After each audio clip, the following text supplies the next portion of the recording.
Hello, everyone. Welcome. Happy New Year's Eve. We are figuring things out.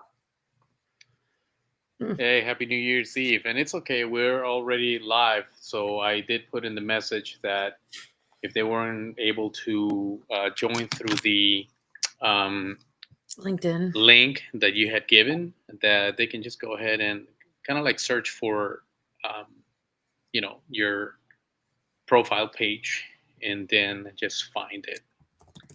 So it's okay. Obviously, I can't see any of the comments, or anything like that. So you'll probably be able to see, because I know that you had There you some. go. What I was have no that? idea. I mean, there are I don't know if they're going to come through or not, but we have the capability. They might. We might not. I don't know. I haven't tried it before. Okay, so I'm just gonna check on your profile page really quick, and it shows that we are live. Okay, good. Yeah, so that's Because okay. I've reconnected it. So Okay, and I'm just gonna put a message there. We are live. should be on this too. Okay, it may not show there, but it will probably show on the old link unless it came through. People can go to the YouTube as well. I just added that. Okay, so let's see. Because it is streaming live there. Just ignore the one that was scheduled. There's a different one that's live right now. Let's see if you can see my comment.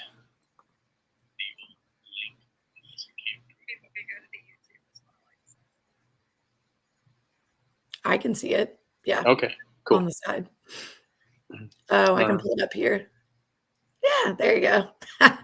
I have to click some buttons, but yes, there we are. all right, and what else? Let's see. Okay, so we're ready to go, and I think it's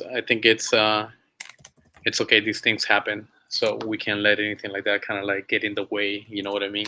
Yep, We just gotta keep pushing forward. So we let are me here. just there you go. Let me fix the lighting a little bit. All right. So this conversation, it's one of those things, kind of like the one with politics, right? Usually they say that the two things that you don't discuss at work or whatever at home, if you want, is Holiday dinner. religion and politics. The question is why? Why would you not want to talk, right? And it's kind of like we're going to look into that because these two subjects are part of the human experience. It's part of our lives. So That's right. why should we um, being silent when we want to be able to express something, right? We got to be able to talk, right? Otherwise, we kind of like hold everything in. People don't know Uh, how to talk. That's why they don't want to talk about these subjects because they tend to be um, emotionally charged for people, or at least emotionally impactful. And when hmm people are emotional, it's difficult for them to communicate effectively. And so the alternative is just to avoid the topics altogether True, yeah. If you can't handle it, I mean, or learn or to you talk can about it. manage it, right? You're Yes. gonna have to Yeah. like not even go into it. But I think it's mostly because we try to convince people more than just share, Yes. right? And even when something is said and we're bothered by it, we ideally we would want to accept that the other person has different views or different ways of thinking, and so we got to be able to just say accept their opinion, Hmm. right? Because that's basically what a conversation is about, and I guess the intention of the conversation matters too. Like, what are you trying to accomplish with the conversation? Are you sharing, are you disputing, are you Yeah. arguing, are you informing? What exactly is the intention of the conversation? Right. But I think People. that in religion itself is I find it interesting because as a neuroscientist or just as a scientist general, people will ask me, "Hey, how is it that you believe in God, even though you're doing science, right?" And so I'm able to separate myself, Right. the faith from the actual study, Sure. and I find it interesting because my answer is usually. The more I look into the science, the more I'm going to believe. And the reason for that is because we invented this thing called science, which is, studying something, right?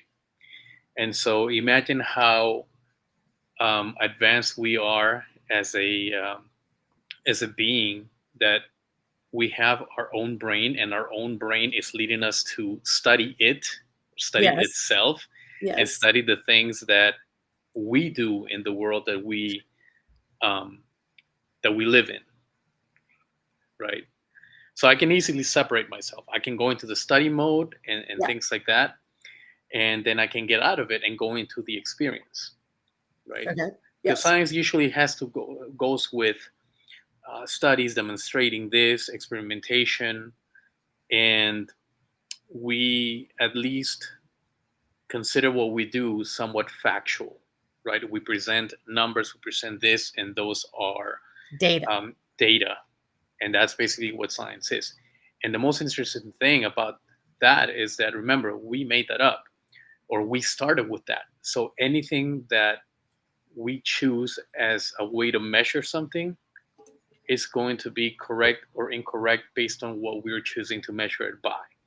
Okay. So, for example, if we were back in the day, right, and we're trying to measure distance between point A and point B, and there's no way that we can measure, and let's say, you know what, I'm going to take my arm, and let's see how many of my forearm takes before we get from here, point A to point B, right? And we call this arm 1 Johan. Okay, so, oh wow, it took 25 Johans to go from point A to point B. So no matter how many measurements we take with this, we're always going to be correct, because Right. we came up with a method on how to measure. So basically, that's what science is. And then, of course, we can get into the theories and all that stuff, right? Mm-hmm. But then it's different, the human experience. What makes us feel, what makes us kind of like think in terms of how we interact with the world and the things that we can't really explain. Right. And so one of the things that caught my attention the most in the last few years, because I wasn't familiar with this, was the term religious trauma. I found it interesting. I had never heard it before, Mm. until someone mentioned it to me. It's a few years ago. And then I started looking into it. And then I started thinking, wow, I never really thought about that, religious trauma in mental health. So today's topic is how religion impacts Yeah. our mental health, Yes. right? So we're going to look at it from all angles, meaning that we're going to see the positive impact, and we're going to see the negative impact, Mm-hmm. and maybe no impact at all. Right. Right. So I guess we can start with, I'll just ask you a really quick question. What has been, just in short, your experience with religion? That is so not a question that has a short answer. And y'all know me, I'm never not long winded. So I will do my best here. But say your question again. What has been your experience with religion? Up and down? So let's say, okay, so up and down, right? So um, if I were to ask you, has it been positive or negative, you will still say up and down? Yeah. Okay, all right. What about faith? What has been your experience with faith? Faith is a little more steadfast for me, but there have been periods it's been up and down where it's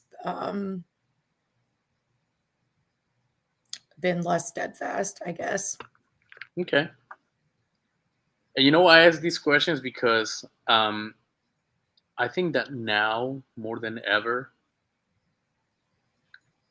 the word religion or being religious now has kind of like adopted a negative connotation behind it. So people tend to say, well, I'm not really religious, I'm more like spiritual, even though they may belong to a particular denomination, whatever, Christian, Muslim, Jewish. whatever the denomination they belong to, they may have that kind of like answer if you were to ask them if they're religious, right? But there's two different things. Also, I mean, there are two different definitions, and I like starting by that, because if I were to give you the actual definition for religion as we know it, as the dictionary gives it, it's the belief in and worship of a superhuman power or powers. In other words, gods or gods with a small g, or a particular system of faith and worship.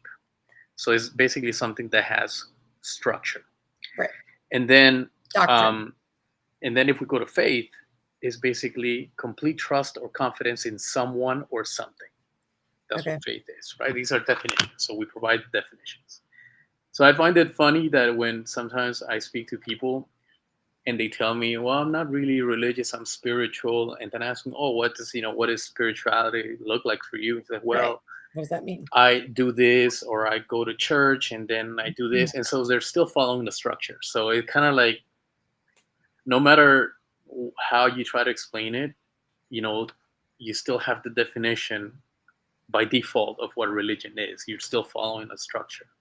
Right. But we kind of like go away from it because it just has that negative thing behind it. So we say we're more spiritual.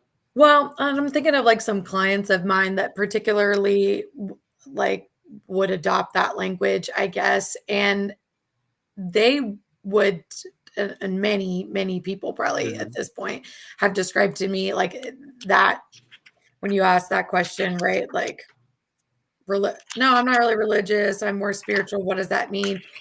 In responses that I've got from people, they say spiritual instead of religious when they're not actually practicing that much, right? Like they don't go to church, they're not, or they're whatever their faith community is, they're not reading their religious texts, they're not spending time with their religious creator, whomever that may be. They're not following all the structure. So it's sort of like a faith, a belief, a spirituality, but not a religion because I'm not following the doctrine.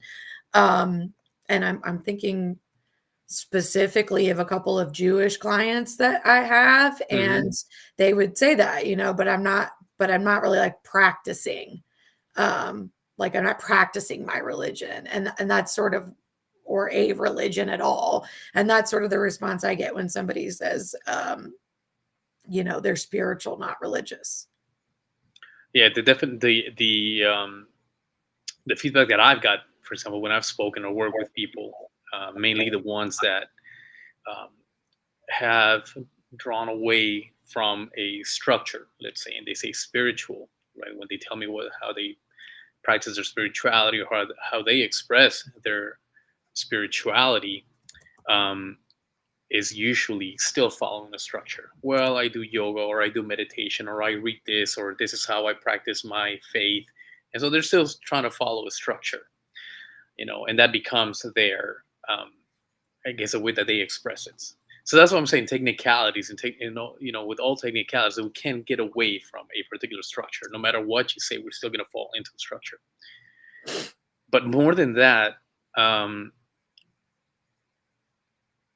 separating myself from the faith in someone or something, and I just look into behavior of what the Mhm. impact of religion has been, and I go back into, let's say, the books, right? Let's say the Bible, the Christian Bible, and probably going to touch a little bit on Islam and Judaism and Christianity, since those are kind of like the three most popular ones or main ones. Even though we still have like Buddhism and then Hinduism, Mhm. right? But mainly, I'm going to give some examples of that. So let's see how impactful religion has been for humanity as a whole, right? If we were to look at the percentage of people that are Muslim, Christian, or Jewish, it's going to be a high number. Okay. And so for Jewish people, we can basically count them easier than Christians because Jewish people are a smaller numbers. We can say 60 million, 30 million, right? And Christians are like a higher number. How did it come about? Well, we have the story of Christianity, and so imagine how impactful it's been to the point that it's made millions, and billions by now of believers since um, since the start of Christianity. But when I look back, let's say just like the stories that we have in the Bible, and I'm speaking right now as a scientist, so I'm stepping away from faith and belief, and I'm just gonna go with like text. We have when you read the text, it's almost like you have someone trying to give an identity to a group of people that have lost their identity, because it's very specific on the stories that it tells you on how the world started. It's almost like you had a group of people that they were wondering, how did we get here? How did the world start? Why are we doing the things that we do? And then you have these texts that start explaining things. And even when we go to, for example, the very beginnings of the Bible, like let's say in the book of Exodus, the story of the Israelites coming out of Egypt, we see how impactful a new belief system was to them. Because and then we can go and think about the religious trauma too. What exactly does that mean? Well, for one, you have the story about a group of people that were enslaved by another group of people. So you have Egypt. And when we look back, these people were ruthless. Any empire back then, they were very, very ruthless, to the point that you would only serve them. And the term serving, which as a servant is the word that they use, ebed or obed, both for work and for worker. It's translated as servant, but they're really, servant is a nice way of saying slaves. Yeah. Right. And so when we look at Egypt and all these pyramids, we're thinking that aliens made them, because we can't comprehend in our capacity of thinking, how can they have built such massive things with only people? Well, if you start thinking that you had enslaved a whole bunch of people and had them work day and night, you That's might right. be able to get that result. So you can see how hard the slaves were. Right. Right. So we have this group of people that have been enslaved, and the story tells us that they were crying out to God to kind of like save them, right? And then Moses comes and kind of like takes them out of Egypt, and then you hear them kind of like almost complaining to Moses as well, because they're being Yeah. taken out from what they know as comfort to them. Right. And they say, hey, you said you were going to free us, but now we're going through hunger, we're tired, we're fatigued, and look, let us go back to Egypt. So that tells me, in terms of behavior, that even religion, will cause some sort of like change in the way that you're thinking and the way that you Mhm. feel. And it's going to be hard because we're Sure. accustomed to this comfort zone, that when something makes it shift, we'll become uncomfortable, and we'd rather go back into what we were comfortable with rather than continue working for that change. Yep. You know. So that's Resistance. why. So that's why I asked, like, what has been your experience with religion? Because it will cause us to change and shift into something that either we didn't know before, or something that we knew before but we never really applied it. Right. You know, You answer those questions then. which ones? The ones you asked me. Well, my religion has. I mean, my experience has been the same like you. It has ups and downs, Right. Okay. right? But it really doesn't change anything, because we look into history, and everybody that the Bible speaks about has had ups and downs. There's nobody that only had ups and never downs. Right. And So, at least in Christianity, which is what I know most about, mhm, they do not claim that it's going to be up all the time. yeah, Once you are following, practicing, or whatever you want to say there. So that's fair. Yeah. And that's like life in general, right? It's never going to always be up. And so whether we're talking about religion or not, if we're talking about people and mhm, life, it's going to be up and down. yeah, definitely. And I think it matters how, when those challenges come your way, on how you're going to be able to handle them, or how do you see the downs, Are you seeing the downs in life as you're being really targeted to go through this pain and suffering? You can explain it why, or how are you really seeing it through faith or through religion? Are they offering hope, or are they condemning you? And I think that starts to go into the religious trauma, which one of my friends actually mentioned it not too long ago too. She was telling me, yeah, I'm doing great. I had some religious trauma, and then I was able to get over that, and now I rejoined my church and things like that. So what has been your experience, I guess, if any, with anyone that you've worked with, or maybe even yourself, in terms of religious trauma? What do you know about it, and what is it that people usually speak about? For me, nothing, I guess, and especially in terms of talking about people's experiences, my experiences and what I know in science is never cut and dried or black and white. So there'll be like prongs to what I'm saying. So, I think some of religious trauma is people trauma. We get traumatized by people in religions, faith communities, organized religions, organizations where there are multiple people and some sort of hierarchy. And there is a hierarchy in faith communities, whether Christian or otherwise, because whether implied or stated, the pastor who speaks on Sunday is higher, than everybody else. It's whether they say that or not, that's just the view. So I think some religious trauma is people trauma that happens in religious context. And so that could mean that people are traumatizing other people and using religion doctrine, text, words, quotes, sermons, whatever you want to say, in a way that causes harm to other people and traumatizes them. So that's one prong. I think it's people within religion that are harming people, and that absolutely happens, and that has absolutely happened to me, probably just about at every church I've been to. Um, and then I'm thinking particularly a lot of my LGBTQ plus clients, and those particularly feel like they have religious trauma in a lot of ways. And, I think that's twofold. I think that's people trauma, and that's people using religion and religion doctrine to cause harm. And I also think that it's interpretation or the doctrine itself, depending on how it's presented, and the belief that also causes harm for individuals that are LGBTQ plus or identify as such. So that is a way that I have absolutely seen religious trauma in folks. So we have people trauma via use of the doctrine and just behavior.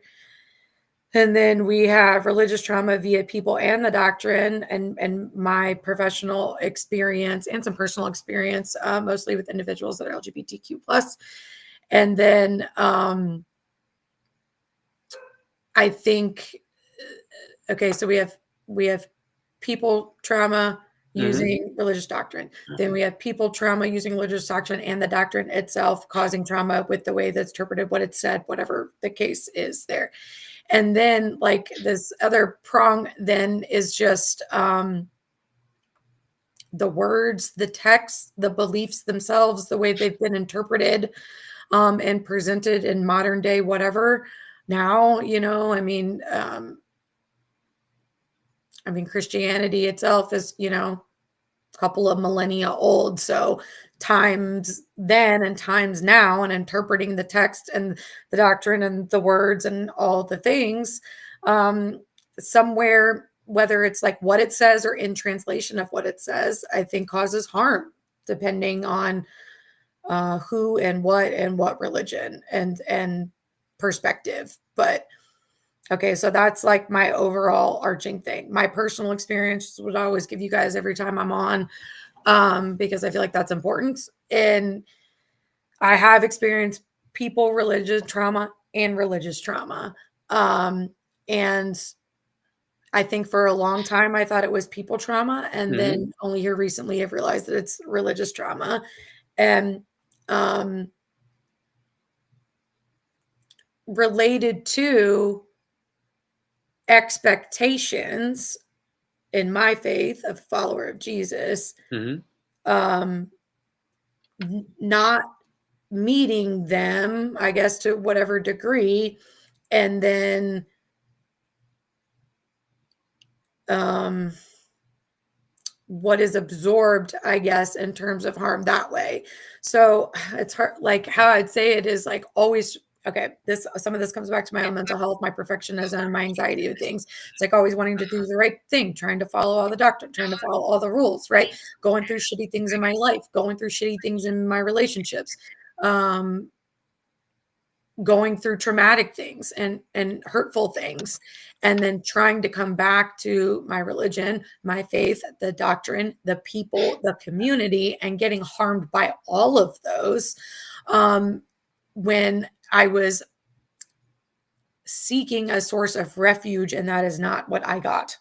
And going through something else, like not related to the religion. And it's not just people didn't give me what I needed in that time or whatever. It's like the faith itself did not give me what I needed in the time, if that makes sense. And then my practice of my faith was actually more harmful to me than helpful. And that is something I've talked about in my therapy with my therapist, and how that has shown up in my own walk and my own story of me striving, of me believing, of me having faith, of me following doctrine, of me reading the texts, of me being in it knee deep, neck deep, whatever you want to say, Hmm. and it actually just causing more harm to me, in self-view, in behavior, in doing things that are not helpful. Although some would say it's totally helpful to read your Bible and pray every day. No, it's not in some cases, and I'm not going to get into all the details about why that has been harmful and not helpful to me. That's for me and my therapist. But just know that, like, that's it. It's like, um and I wouldn't say that like my belief has shifted. My belief has Hmm. always been the same. But doing what I'm supposed to, and then absorbing that, and then the time spent on doing what I'm supposed to and absorbing that has actually been harmful to me in a lot of ways. So prongs and my personal experience, there's like 4 or 5 in there, kind of long-winded as always, but hopefully that answers your question. No, that's great that you shared that, because it does open kind of like points for discussion, and for even more sharing. Because the people trauma in religion, that I can see that, Mhm. I've experienced it. But then Right. you mentioned something interesting: religious trauma itself. Now, what did you mean by that? Is that because the religion exists and what it contains, without anyone interpreting or saying it to you, just the fact that it exists, it already traumatizes you?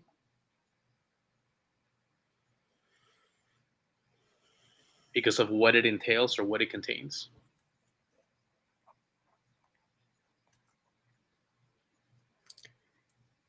I would say it has the potential to cause harm.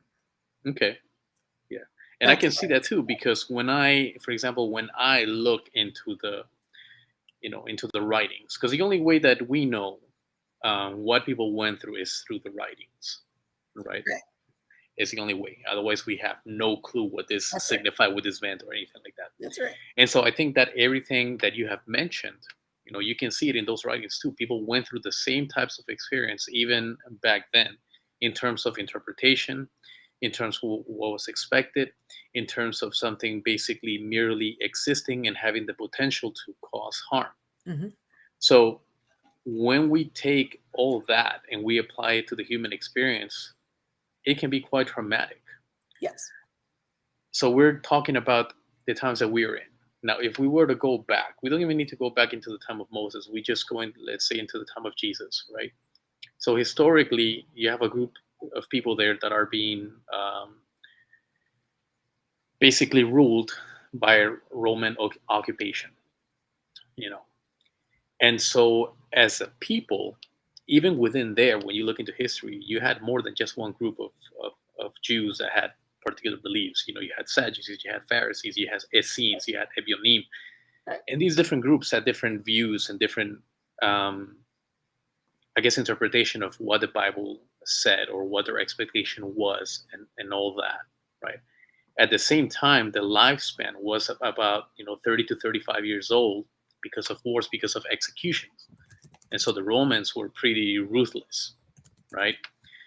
And so, and so we can imagine, um, if we were to be living in those times, right?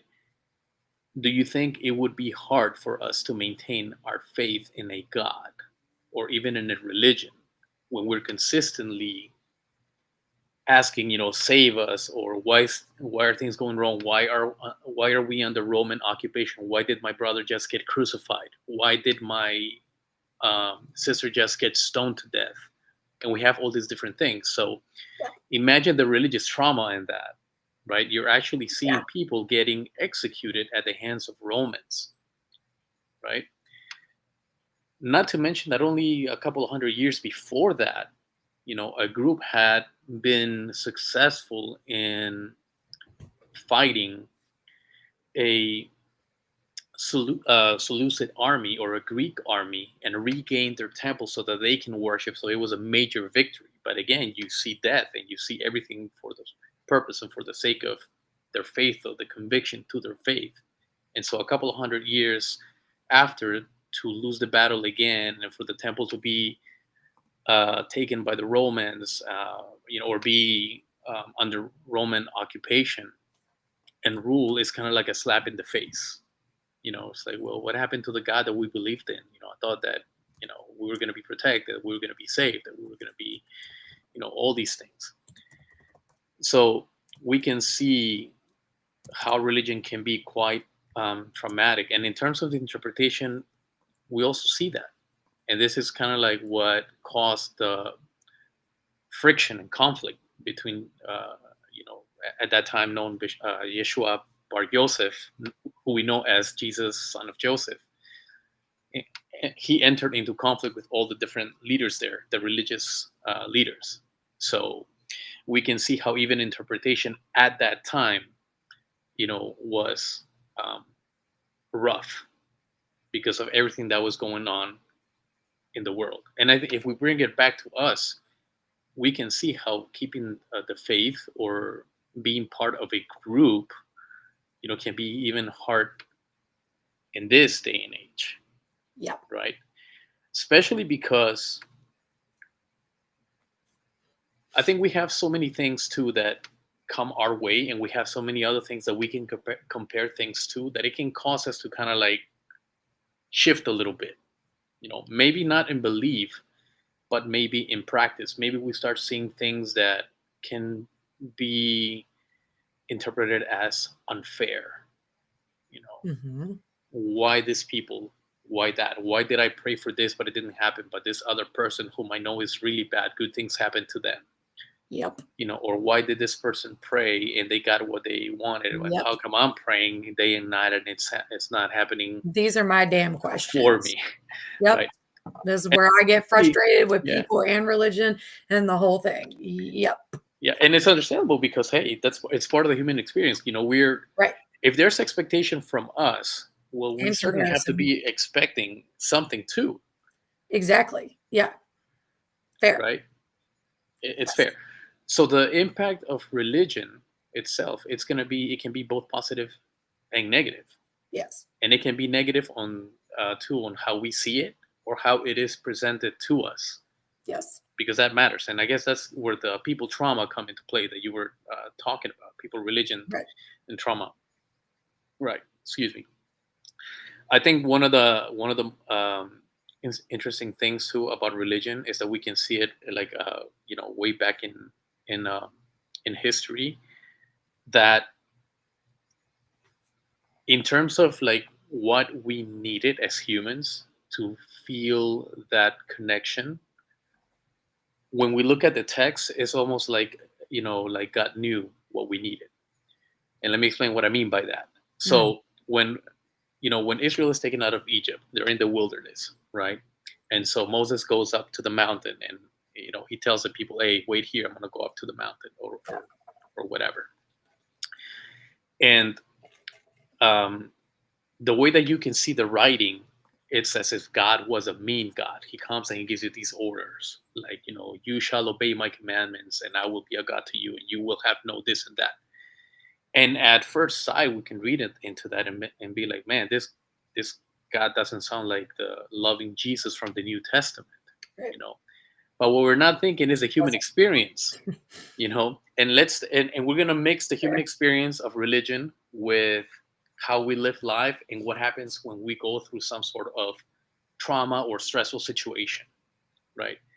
Remember, these people are coming out of slavery. All they know is how to follow orders, all right? That's So take into account, to compare it to active duty soldiers coming out of the military. Yep. Fair? Okay, we know how to follow orders and stuff like that. That's All right. right. So when God speaks to the people, he's speaking to them in a language and in a manner that people can understand, that they will respond to, right? Because the people are accustomed to receiving orders and things like that. So there's no pretty please with a cherry on top. It's only, you're going to do this. And it's funny because usually when I'm in the hospital and a nurse tells me, can you do me a favor? And I'm like, I don't do favors. I just follow orders. What do you need from me? And I tell them straight up like that, because as a therapist, before I see the patient, it's like, it's not about doing a favor. It's like, are there orders to see that patient or not? And if there are orders to see the patient, I can go see them. If there are no orders, then you need to ask for orders from the doctor, right? Okay. So imagine that. So when we read it and we take it into the full context into consideration, we can see why the Israelites were spoken to in this manner. Sure, it's a culture. It's a culture, and it's the only thing that they understand, right? But what I find interesting is that in Egypt, what makes Egypt a really interesting thing to study, regardless in history, is that they had many gods.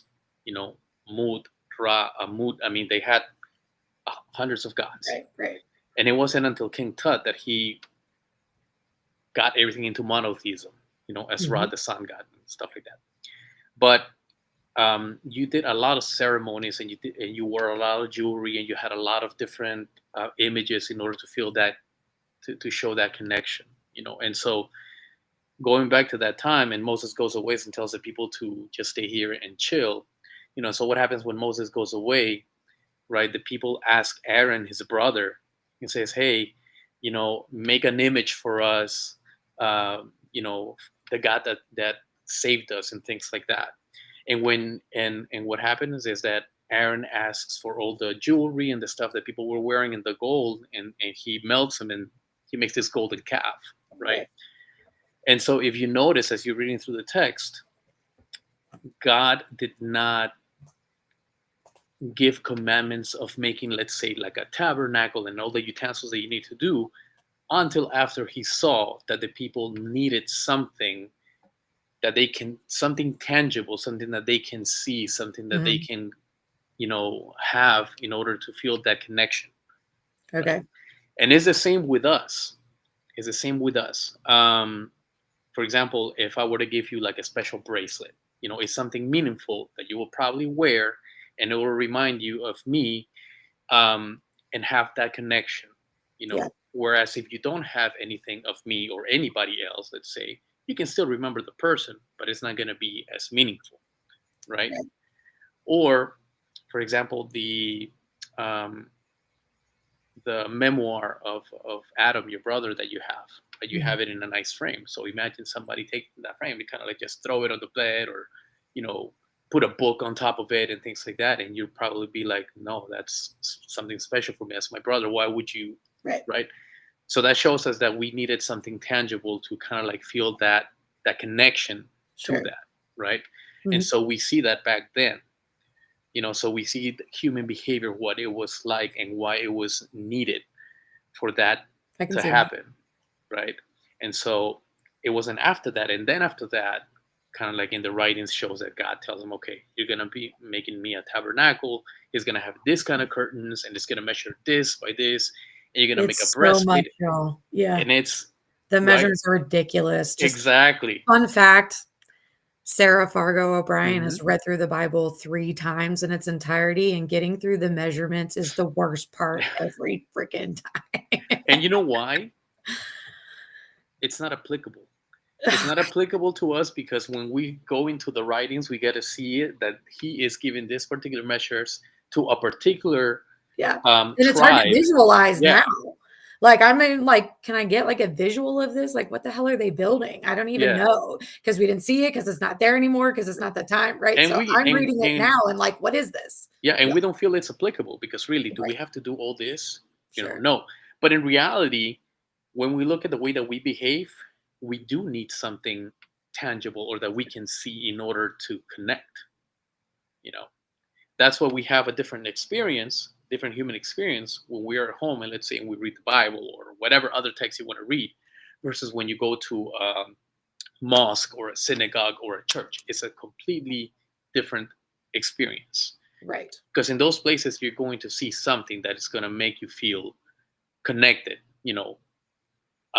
Whether it's a cross or the Star of David or whatever it is, or a menorah, and it's going to make you feel um, connected.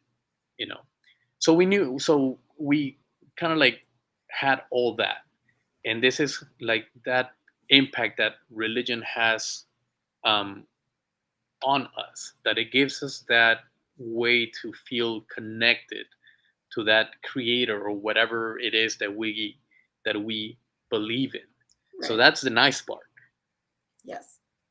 The other part is when, as you mentioned, someone takes religion and then starts to use it in a way where they start It's harmful. demanding something from you to the point that it becomes a burden and you're no longer comfortable doing that, Right. right? So you mentioned people trauma and religion. That's people using religion inadequately, right? Um, against either in a way that it may feel as if it's being personally used against us, Mm-hmm. or collectively Mm-hmm. where people will feel that they are being personally attacked because of something that we may be doing, that the other person starts to call out and we start feeling that guilt collectively, Mm-hmm. right? Okay. So if that has been your experience, how have you been able to navigate through that and manage it? The people part or the religion part? Any part. Therapy. Like y'all gonna like that's I'll say it all day. As a therapist, I have to promote and advocate for therapy. It's my Yeah. profession, it's what I do. I believe in it. It's what helps me. It's what I see help other people. So therapy is about the only freaking thing that helps me at this point in my life because I've tried everything else, including religion without therapy, including religion with therapy, including praying, which God never seems to be listening to me, but man, I see him show up for other people. So it's a lot of work to work through it. I don't know, that's not the greatest way to say it, but like I guess okay, so if I answer like a little bit more personally, therapy and I have to talk about it, Yeah. because me talking about anything is where I'm going to get to anywhere. Period. Like Yeah. understanding something about myself, understanding something about somebody else, understanding something about my experience, like whatever. I'm going to have to talk about it to process and sort of get there. So that's why I also say therapy. So, and that's part of it. It's part of it is going through my history of like when I accepted my faith. I've been a participant in it, practicing whatever you want to say, and like sort of going through all of those experiences.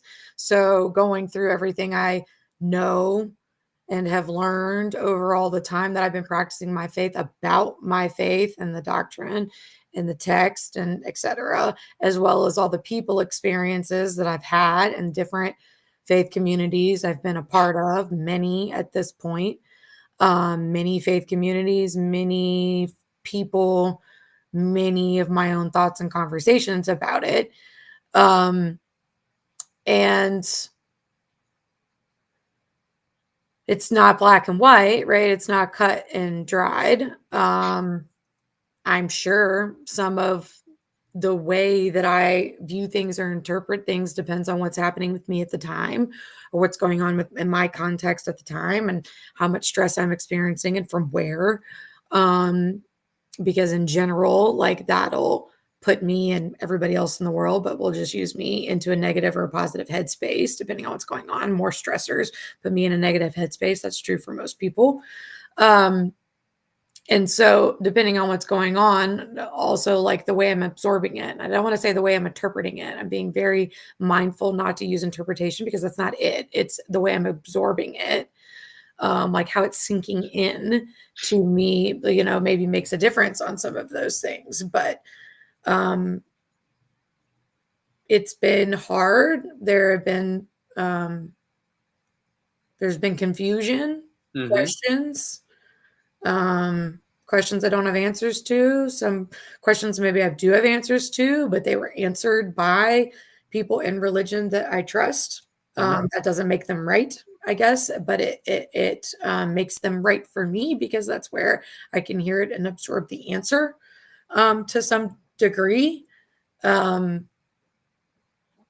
if it's a personal experience, like, at the end of the day, that's what you can say. Like, what I'm doing to work through it isn't necessarily what somebody else is doing to work through it, nor have they necessarily had the same experiences. Probably not. If I'm just also talking about me personally, I've recognized the people in religion trauma a lot, as I've been burned a lot in relationships in general, especially ones in churches where somehow there's a lot of judgment, even though there shouldn't be, but there is. And that being, like, apparent to me, as I experience more people things and more people trauma. But in the last couple of years of my life, a whole lot has been different. And it's also separating out then what has been people trauma and what is actually trauma from what I believe about my faith, and how I absorb that, how that translates into thoughts, feelings, behaviors for me, and then how harmful it has been as those have translated into thoughts, feelings, and behaviors for me. So it's newer. I'm working it out in therapy right now. And I also took a massive step back from my faith community to regroup. That's how I'm handling it, because extra opinion, outside noise, other doctrine, even being in the space, triggering, activating, not always, but like could at any point, because I haven't worked through and resolved that stuff. And it's also me personally, y'all, talking about me, separating out people trauma and religious faith belief trauma. And they are separate things, I think, in general, and they are separate things for me. And it's easier for me to see the separation in those things now, but I would not have been able to tell you that 5 years ago.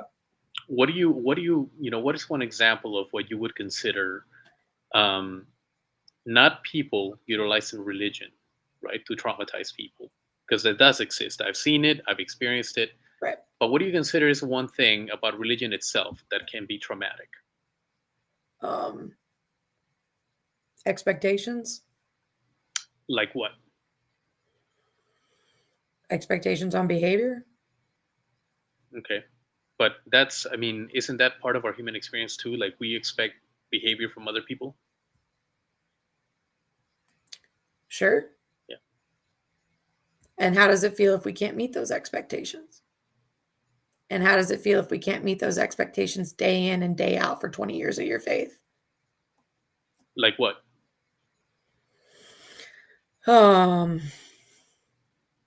I'm still got to take my religion because that's what I know most about, which is the Christian faith. So obeying the 10 Commandments, having conversation, prayer time, quiet time, whatever you want to call it, with your Lord and Savior, reading the text regularly. Those are some of the expectations. Those are the expectations that you put to yourself, or is that that someone told you, or is that what you find in the Bible? I think that's what we find in the Bible, and then, of course, it's reinforced by all of those outside things because I was not there 2,000 years ago, so somebody is saying it and interpreting it to me now, um, and and mhm, not being able to meet those expectations is difficult, as well as the interpretation I've given it. Hmm. Not, again, not necessarily true or accurate, but my experience of if I don't meet those expectations, yes, then he also doesn't meet mine, right? Like that there's not a give and take there. And so it's been harmful to me in putting um and I know what you're going to say here as soon as I say this, which is why I'm not trying to say it this way. So just don't say what you're going to say when I say this. I don't even know what I'm going to say. I do. Me putting a lot of pressure on myself to meet those expectations and then also having an expectation in return that isn't met. So in some ways it feels like a one-sided relationship. And if you have relational betrayal trauma, it's really effing harmful to feel like you're putting a lot into a relationship, even Hmm. with your creator, your Jesus, your God, whomever, Hmm. and then don't feel like you're getting anything back. That's sort of like grinding and grinding, grinding with no result and not having control over the result because God is bigger than you. However, Hmm. doing all the things that are expected and it's still not resulting in what you think. It's just a mind fuck for your psyche. Like there's no other way around it. Like it's how do you feel like you're always doing what you're supposed to and always falling short at the same time? How much of that do you feel that is different from what we usually do in our daily lives as just human beings?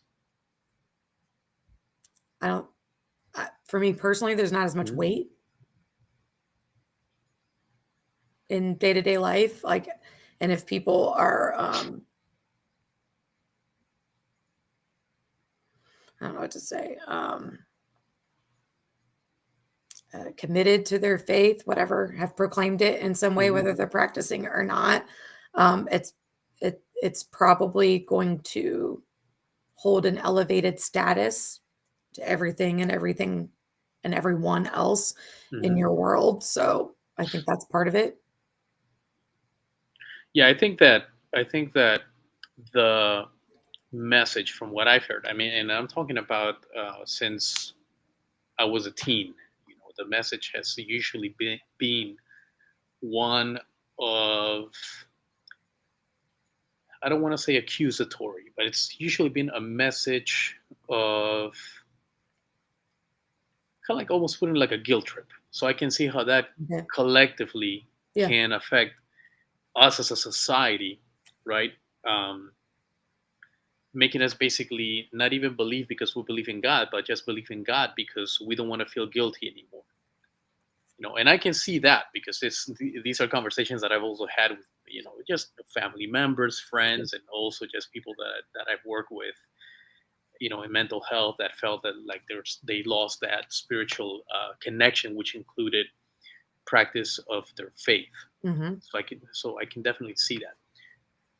And the reason why I asked, like, why I asked you that question when you were saying that, you know, we feel like we may not be living up to what is expected of us, or even doing that and then feel like we're still falling short, Hmm. is because, you know, and I asked a question like, how much of what we usually do as human beings is different from what it says in the Bible? And it's not that much when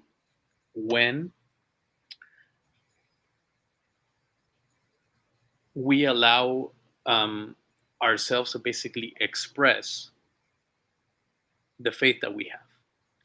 So when we look into those writings, remember, right? These are statutes that were given to people that were coming out of slavery, Hmm. that were participating in different activities. You know, for example, when God says honor your father and mother, why would he say that?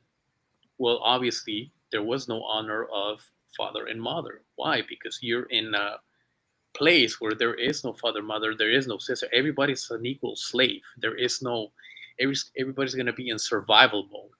Right.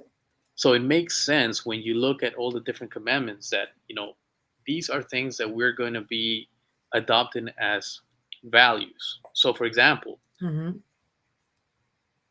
we've been speaking, okay, kind of like that little negative twist of religion. So let me switch into a little bit of the positive one, right? How do we know that hurting children is wrong?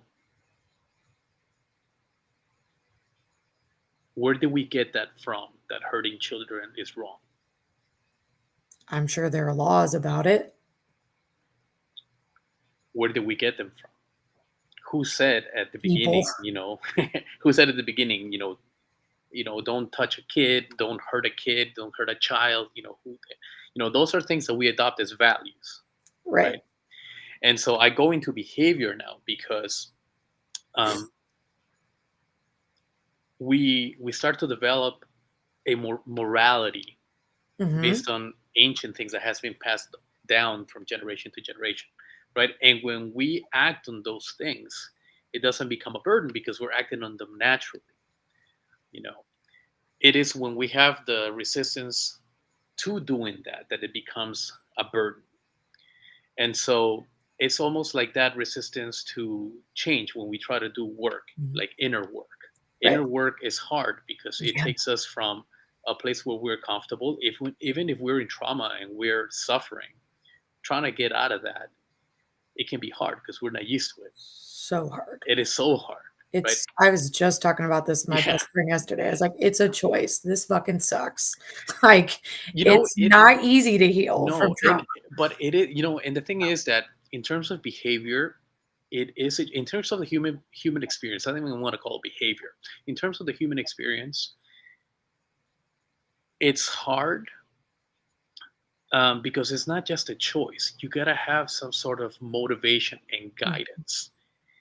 And I don't know if I'm a big fan of Sigmund Freud in the sense that he came up with all these different ideas for that time. I Right. would not take what he presented Apply it to now. nowadays in this time. Right. We have new science people. Yeah, A lot but of new science. but he wrote this book called Moses and Monotheism, and what he does is that he presents Moses as a great, basically, army general. And I share that idea with him of what I see. And Moses was very strategic in how he dealt with the people. I mean, we take it to this time and think as a therapist that you're dealing with a whole group that have gone through collective trauma, right? Mhm. So every single person is traumatized to a degree, and Right. the way that they are expressing their trauma differs from individual to individual, right? And Mhm. so it'll be hard, right, for one therapist to take care of all these different things. And it's not just a choice. You can't just say, well, if you want to get rid of your trauma, you must get over it, right? I mean, it depends. Right. The motivation, you got to understand them, Right. find out, all these things. And so even when we go back to that time, the Israelites that are coming out of trauma, they're asking Moses to send them back to Egypt. They're literally crying out to Moses and saying, tell God, why did they take us out? So we can be hungry, so that we can struggle, so we can do this, and so we can feel that, so that our livestock, because Right. these people came out with their animals and their kids and all that stuff. So they had a lot of baggage, right? Mhm. So we can see that even back then, getting out of that physical, emotional, and psychological trauma was hard. They Right. wanted to kind of like go back. Right. And interestingly enough, look at what had to happen. They had to let basically a generation die in the wilderness. Talk about generational trauma, intergenerational trauma. They had to ensure that a whole generation died before the new generation got their psyche renewed, right, and fixed and be able to move forward. Yeah. Because when you look at the map and you measure the distance between um, Egypt and Canaan, it's like an 11-day journey. So why did it take 40 years for an 11-day journey? And the Israelites were at the foot of Mount Sinai for like 40, or in the wilderness of Sinai for 40 years.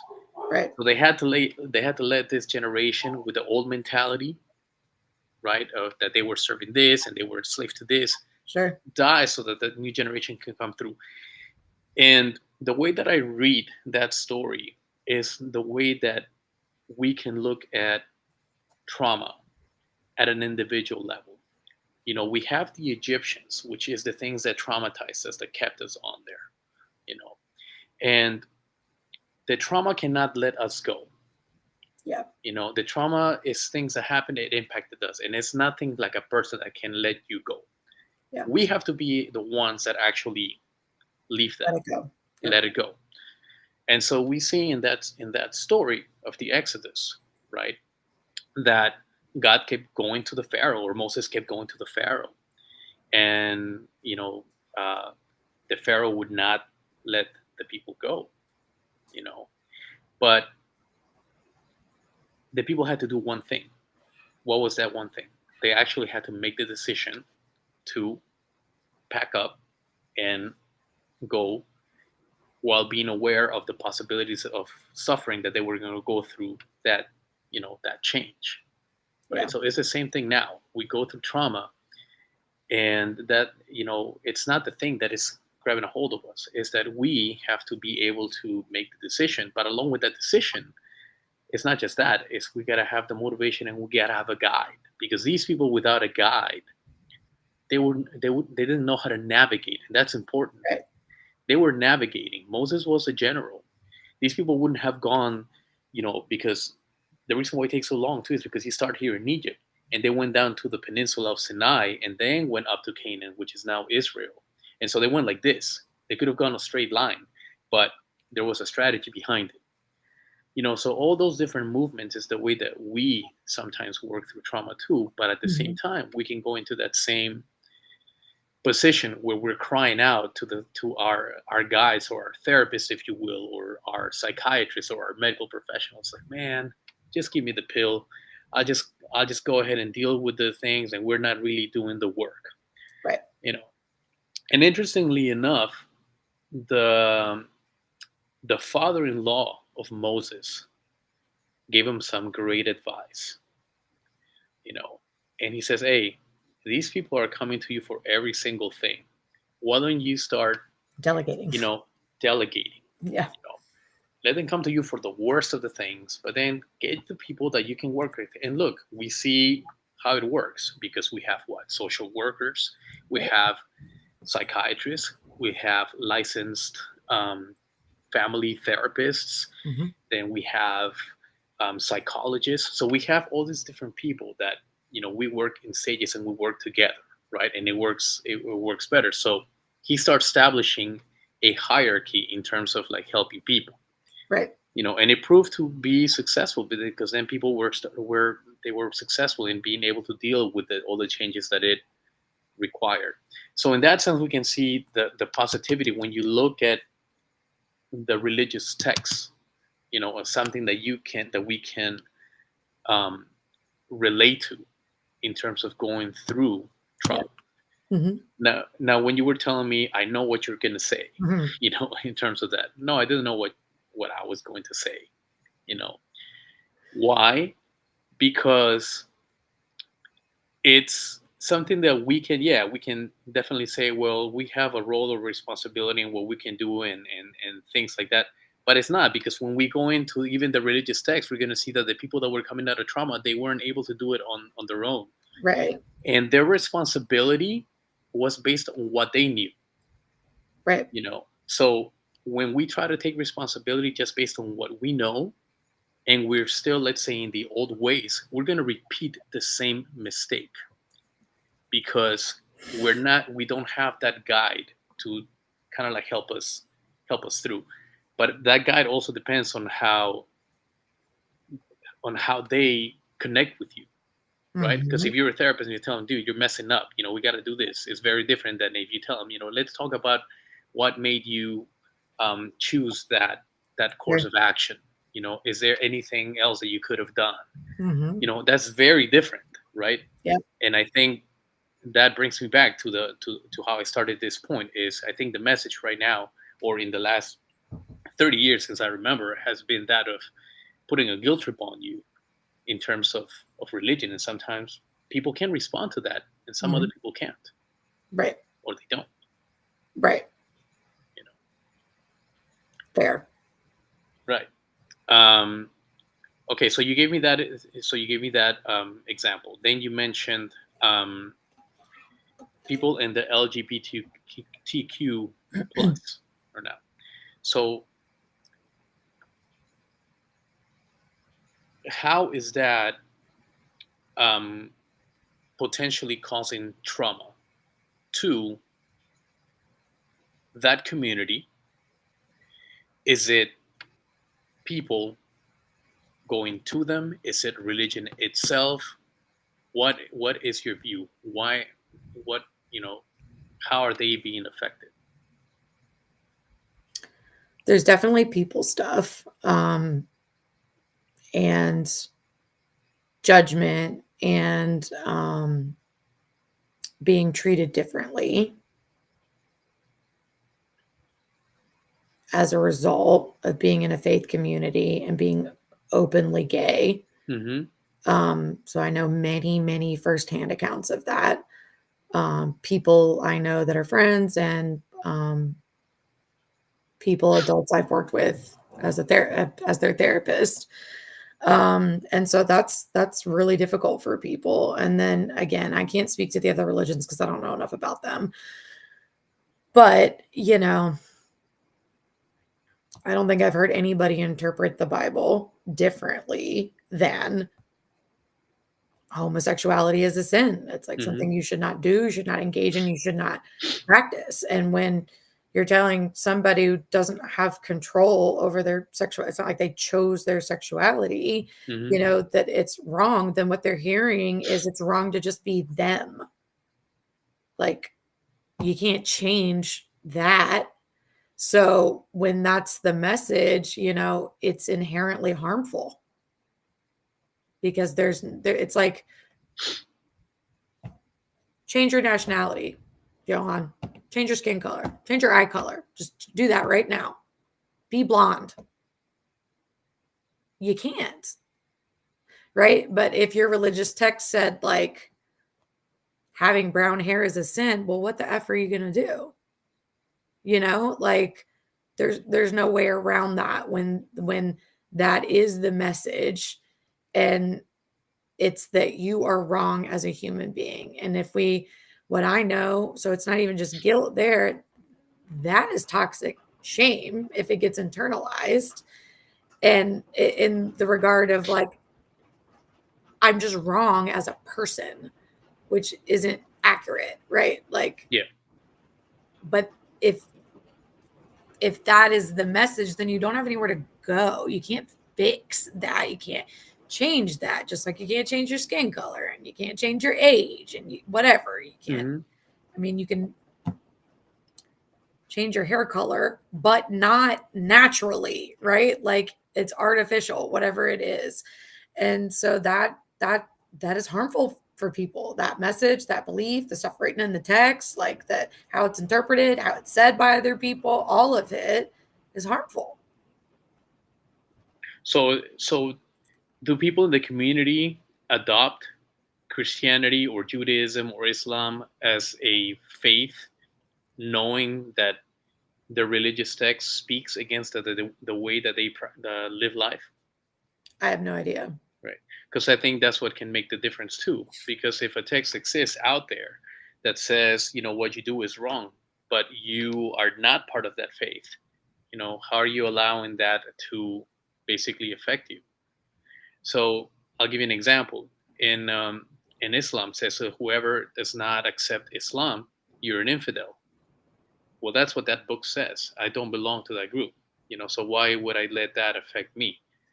Right? I know it's easier said than Right. actually feeling it, of course. Right. But that would be my question. If um, if there's a person, because it doesn't have to fall just in the LGBTQ, it can fall into anything that you could probably do, and the Bible says, if you do this, it's wrong. Yeah. So Fair.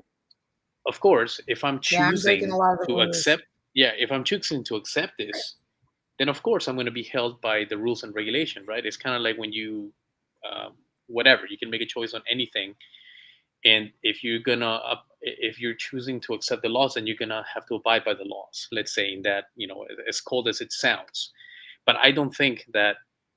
I think there's a difference in feeling that way because just a text or religion exists out there that may be speaking against your community, or if you are actually part of the religion and now you feel personally attacked because of the way that you live. Right. You know, so that because that's the way that I see the difference into it. Um, a difference that I would see into it, for example, is okay, I'm a Christian. You know, would I engage in homosexual activity? No, I wouldn't. You know, am I going to point my finger at you because you live your way?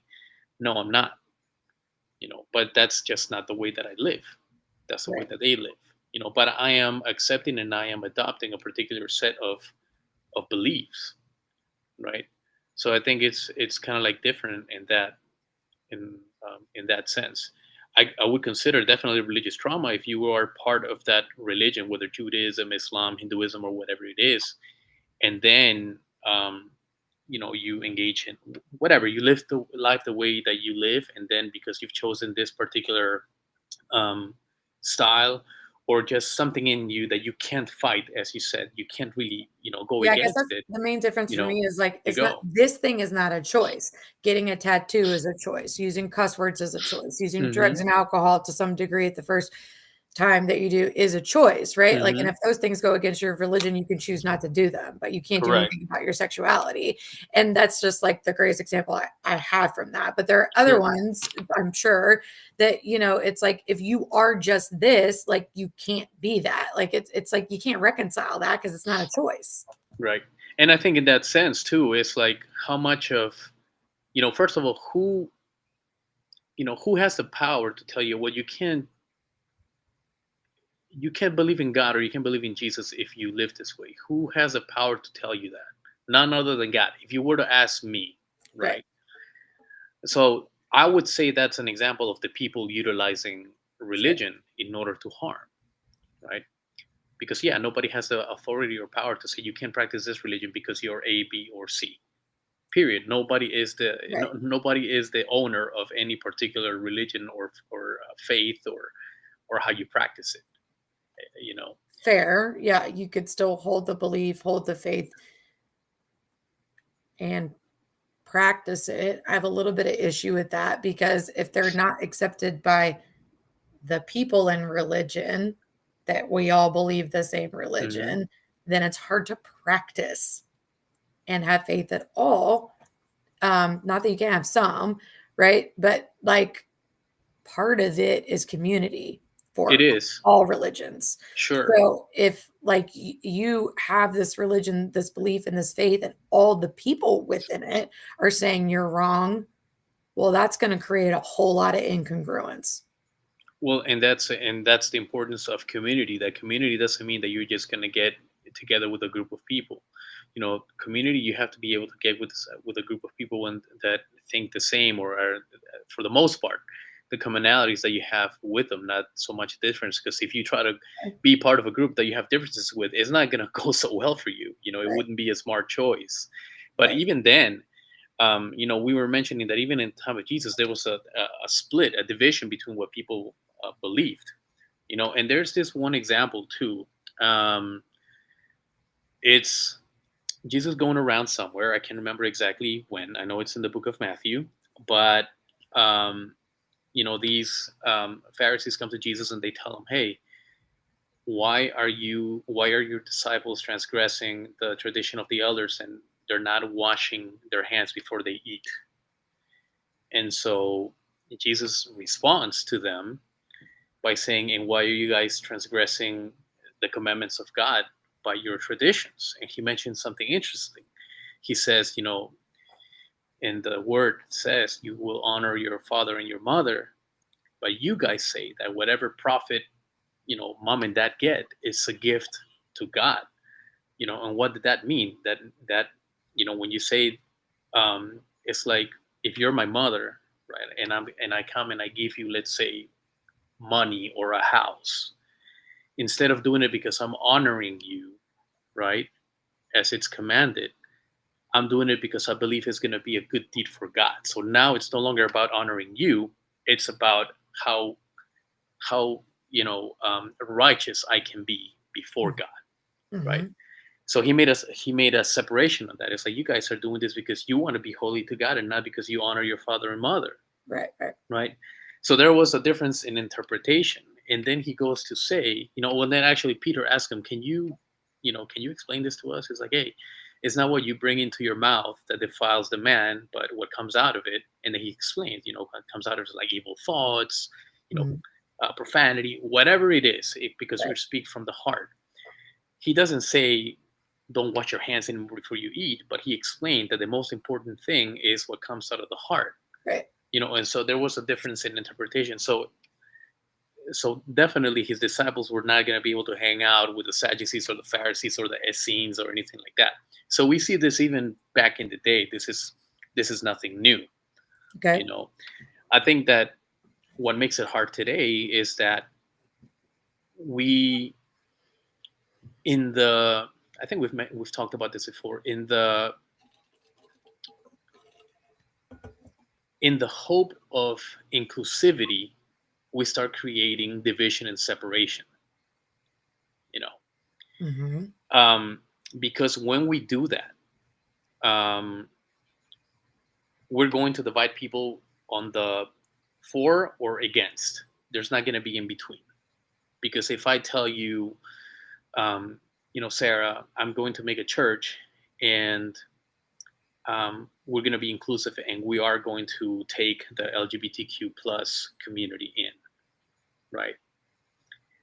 And you say, well, you know, I don't agree with it, right?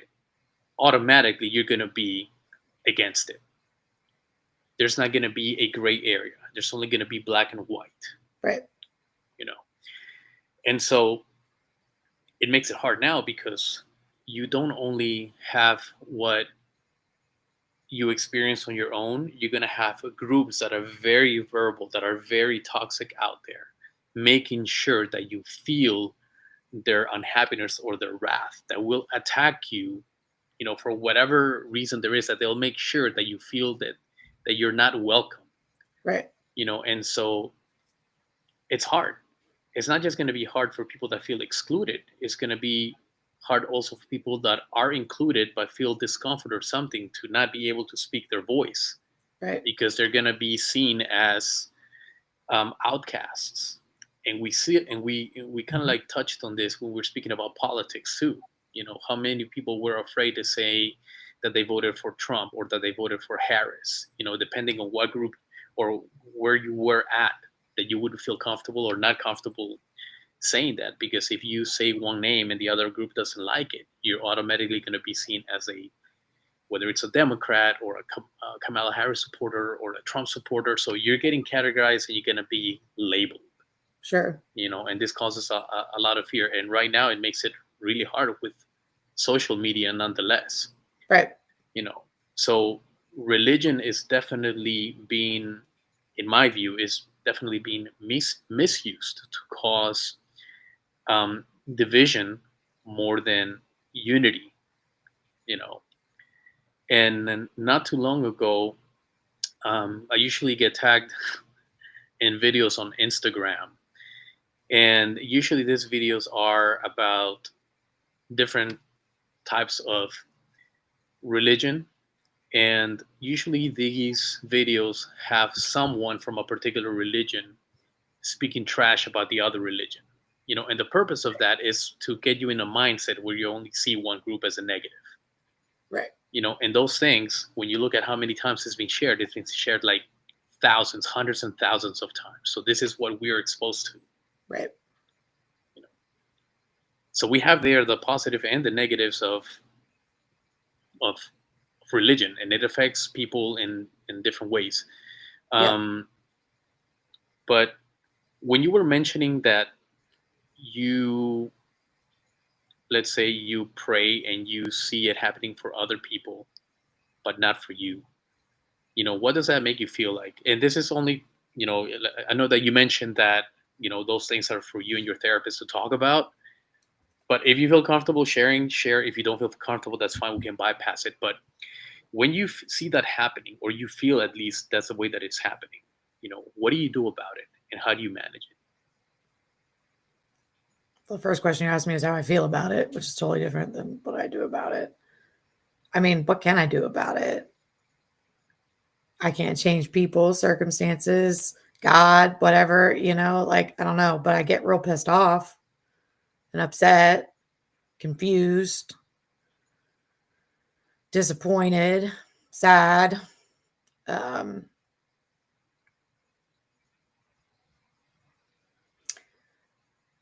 I would say like what I do about it has been different over the years of my life and different seasons of my life. Why? Lots of whys. Lots of whys to God and in general about like shit going on in my life or this or that or whatever. Um, I don't really know what I do about it. Nothing. Other than think about it. I'm trying to think like if it translates to any behavior or anything, and I don't know that it does one way or another. It's like I don't think it propels me into praying more or like throws me out of it. I don't think it like does either of those things necessarily, but um So so quick question. What is prayer for you? What do you understand by prayer? uh speaking to God directly. Okay. I guess that's what that is. Is it asking of him? Is it praising him? Is it, what exactly I happens guess in prayer? technically it's supposed to be all of the above, but I think I've fallen to the trap that like most other practicing Christians do, which is asking for things like even though I've heard a million sermons and read enough of my own stuff to know it's not always about asking, but yes, I think that's a lot of like what we do. We are asking for something, for an outcome of some kind, either this outcome to happen or this outcome to not happen. How much of what we usually ask, and it's just a general question, you can apply it to yourself, or maybe what you've experienced with other people, spoken about.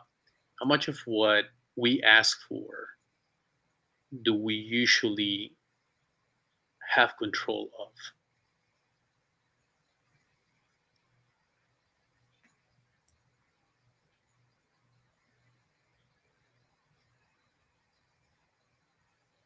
I don't know. I mean, I think of the things people ask for, and it's definitely the things they don't have control over. So, for example, I can go in prayer right now, and I can say, God, I'm in financial debt. Please get me out of it. How much of that am I in control of? And what do you think would be the answer to that prayer? Well, it could be a whole number of things.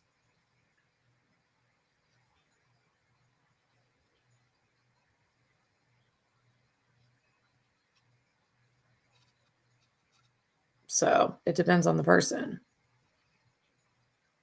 the circumstance. Yeah, I don't know about like what that could be. It's hard, because I think in instances, okay, so that's a great one, but what about the instances of a missing kid or the instances of cancer? How much control do they have over that? Somebody who has cancer, who's doing all the treatment, doing the diet, and doing the whole thing, and still dies of cancer. I bet they were asked if they believed in God and Christian faith, Hmm. asking and their loved ones, ask them not to die of cancer, doing all the shit we can do so that they don't die of cancer, and then they die of cancer. So in that instance, it's like they don't have much control. But maybe in your example, you have more control. But that's why it So, depends on the circumstance right, and the person to ask, I guess. right.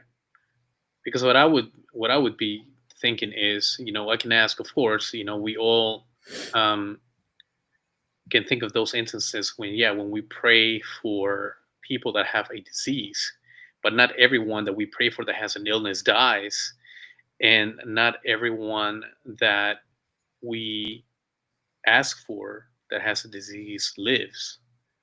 So the answer is, or I guess the results um, uh, can vary. So, for Right. example, in the same way that a person can just die in an accident, Hmm. right, without it have full control of that. They're just not aware. Somebody comes from behind, hits them with the car, and then they immediately um, die. And I would say, what exactly are we? What is our expectation of God then? Are we expecting God to um, just prevent every single thing that we see you know as a negative thing? Because I think that's a very People big. absolutely love Yeah, that. Like, sure. right. Yeah, because I would say, I I'm would sure it's say, an unconscious or subconscious expectation. Yeah, right? right. Like, or hope. I mean, we're saying he's the all powerful, so we expect that he will do this, right? But then my question would also be, so then why do we have so much trouble just meeting, let's say, an expectation that is in the Bible when we're expecting miracles to happen, let's say, such as heal this person from cancer, don't let this kid die from leukemia, but we struggle on just maintaining something that it's not even as miraculously of us, that only has to do with behavior. We're not because on it the almost same because it playing almost field, right? yeah, You just because it said almost seems before. like it almost seems like our expectations of God are up here, but our expectations of ourselves to do something is like way down here, because we're asking for like something miraculous to happen. Heal this person from cancer, heal this kid from leukemia. But in its writing, if it just says honor your father and your mother, we're struggling down here. So it's like the balance is not, we don't have the greatest of expectations of ourselves, or either we're having too much expectation of God and very little of ourselves. You Fair. I know? could see that. Yeah. But I know Um, the opposite argument is like, well, we're finite humans who fuck up all the time, and God is all powerful and all knowing. So, of course, there's a gap. Like, he can do a whole lot more and meet a whole lot more of expectation than we can. oh, of course. And we can also look into the text that even his most faithful servants have gone through great suffering. Sure. So, and these are people that saw God face to face, like Moses. He never made it to the land of Canaan. He died before Oh, they even made it. it's And this crazy. guy took Israel out of Egypt, saw God face to face, and he still died. You know, Crazy. you I can't believe that know, happened. well, Poor that yeah, Moses. and this is why I think that religion and faith play such a pivotal part in our lives as the human experience, because we can sit there and talk about this for hours and hours and never really come to a full conclusion. The only thing I think that we gotta come up to is how much I believe and how much of this faith I can hold on to, because you're not going to believe in what I believe, and I'm not going to believe in what you believe, Right. or maybe to the degree that I believe, or me to the degree that you believe, Right. because our human experiences to that is they vary significantly. Yes. you know um, and I've gone through some of the um, whys. Why God, why did I never ever get to meet my grandparents? Why did my mom grow up without a mom? Why did her mom die when she was a year old? Why did my grandfather die when she was 15? Why didn't I meet him? Why didn't I ever get that warmth of a hug of a grandparent? Why don't I know that? You know, and so I can sit here and ask all these questions about you know the whys, and yet I haven't experienced the loss of a child that somebody else may have experienced, Right. and I'm here enjoying my kids, right? And so it's kind of like all these different experiences that we go through, through humans. And even if we go back to the text, you'll see that not everybody that came out of Egypt experienced the greatest of things from God. Right. It's the So great mystery, I guess. It is, but we see how it can definitely influence, Yeah, the our way that we interpretation think. of that matters a lot. And, you know, part of Christian faith, at least, is like accepting of the things you can't see and you can't touch, which is also the belief in an afterlife in heaven that you can't see and you can't touch right now, Hmm. and that you're doing all the things that you need to do to get there or whatever, if that's your belief. But if um you know, your interpretation of things, yes, has an impact on your faith, life things and faith things, maybe have an impact on your faith. And um, if you end up with like more questions that you can't sit with not knowing the answer to, then there's going to be more incongruence, turmoil, harm, whatever word you want to use, all of the above. Um,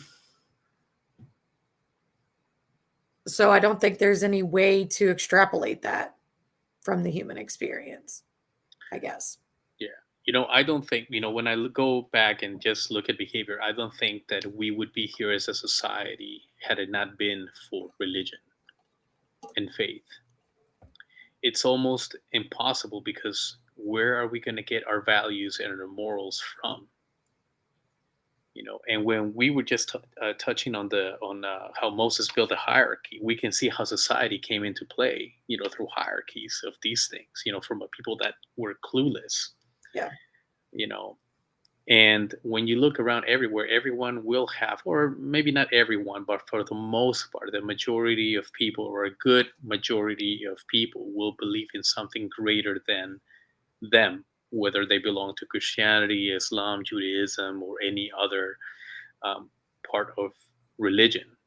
And I look into the behavior because neurochemically, when we're in comfort, we feel great. And whenever we're gonna have trouble into something, the thing that checks us for red flags is the feeling in our bodies, because it takes us away from that comfort zone and it says, "Hey, you're feeling discomfort. This may be wrong."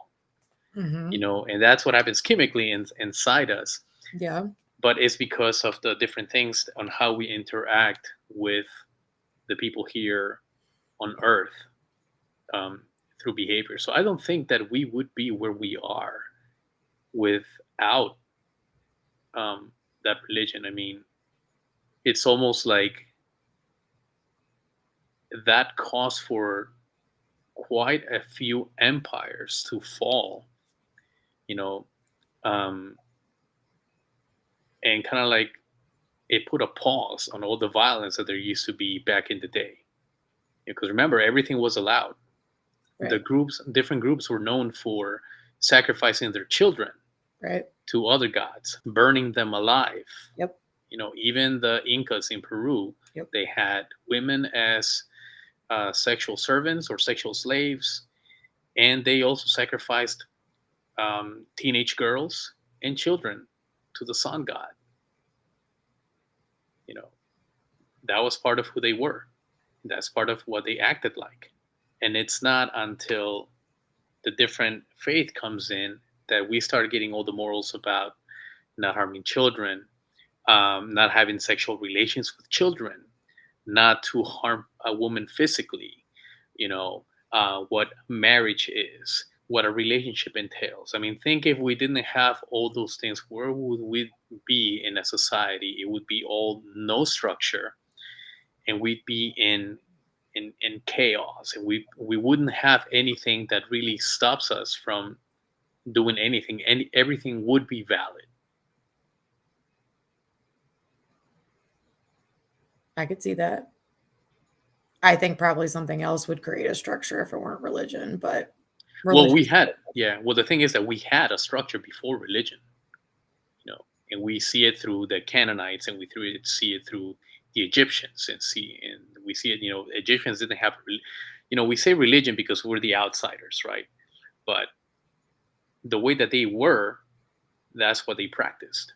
So they Right. still had a structure, but in that structure, everything went. Remember, the reason why King Tut was so deformed was because he was the product of his of brother and sister. You know, Right. so all that was basically allowed. You know, so there was really no nothing that could say, "Hey, this is inappropriate" or anything like that. Islam, you could basically betroth a 9-year-old girl to a husband. You know, Yep. so these are things that we look and we know, even though there's nothing that says that it's wrong, we know that it doesn't really sound great in our ears, right? Because we know what a 9-year-old girl acts like, Now we what do, they're, because we know huh? biology and development and like things like Yeah, that. exactly. And even if we didn't, we know that they're playful. We know that they're this. We know that they're by no means ever going to be ready for a marriage at that age. Right. Even less, it would be, and I'm speaking for myself, sick if we think that a 9-year-old girl is going to engage in intercourse with her husband. Ugh. Exactly. Yeah. So that's why I say that I think that, without um, the faith or religion, as we call it, because we're kind of like, from looking at it from an outside perspective, would not have the structure and the societal values that we have nowadays.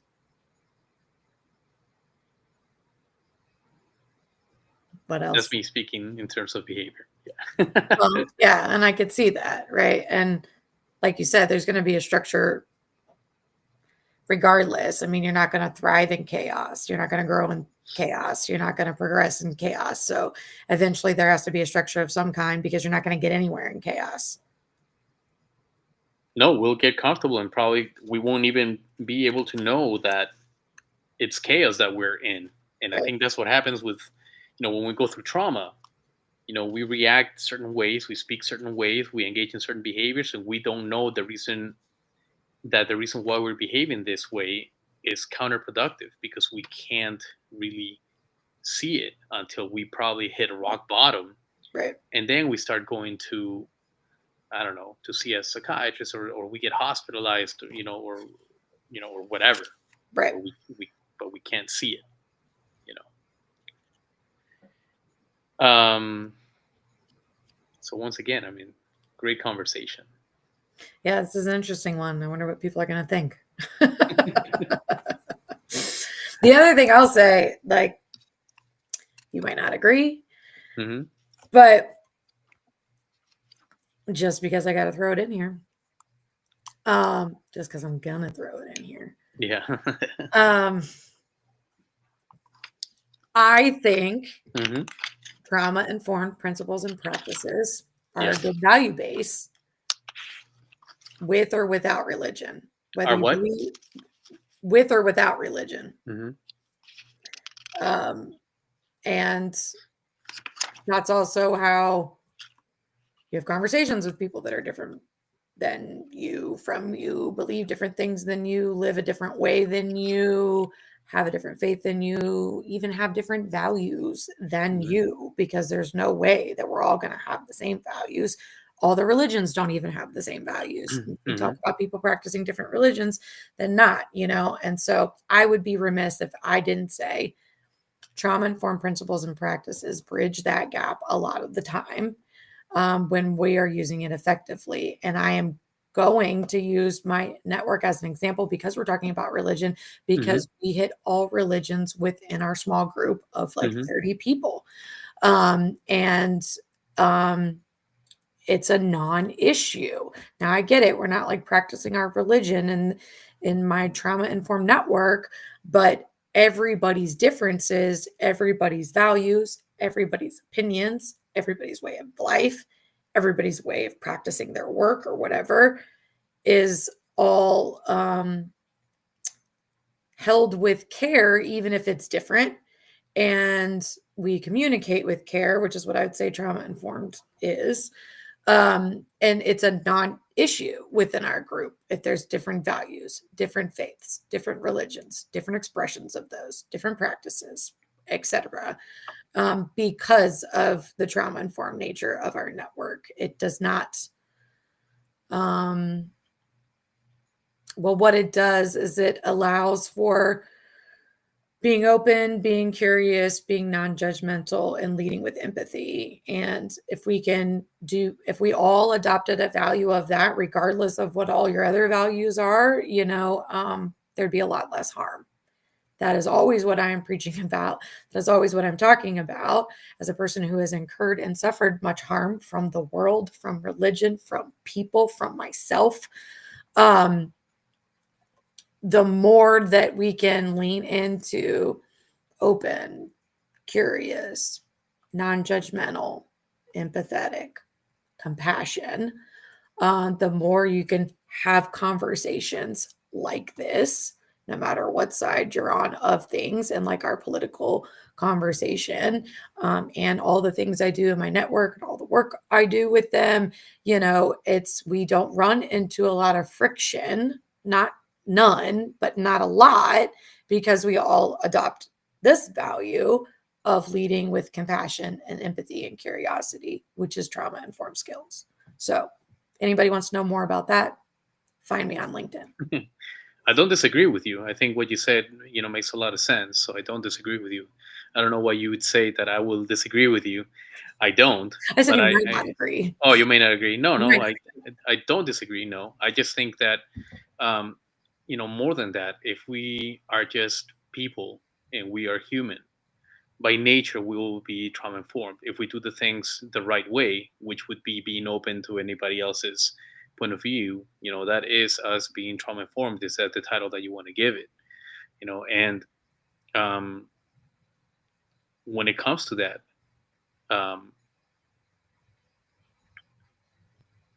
if I have to say one example of just to label trauma informed, just look at the way that Jesus spoke to his disciples. It was that's what made the difference between him and the Right. other people. It Right. was how he approached people, and he gave them that sense of peace and comfort. For because we read it sometimes in stories, but look, for someone to be vulnerable and come up to someone and say, "Hey," at that time, of course, right? For someone to be vulnerable and to go to someone and say, "I've sinned," I stole, Right. I, you know, I cheated, I this and that. The person that you're saying that to has to convey a sense of, comfort level where you feel comfortable speaking that to them, or at Right. least their words have to resonate with you so Mm-hmm. that you can feel at peace with that. So when you read, at least from my perspective, when I read how Jesus spoke to his disciples into the crowd, I see it very trauma informed because he knows what was happening at that time. Right. Again, Compassion is what the people people need. people were being freaking crucified there for Right. just whatever by the Romans. So these were people traumatized, and these were people that were expecting a warrior, and he comes with all this peace and love, and it was Compassion. something new to people.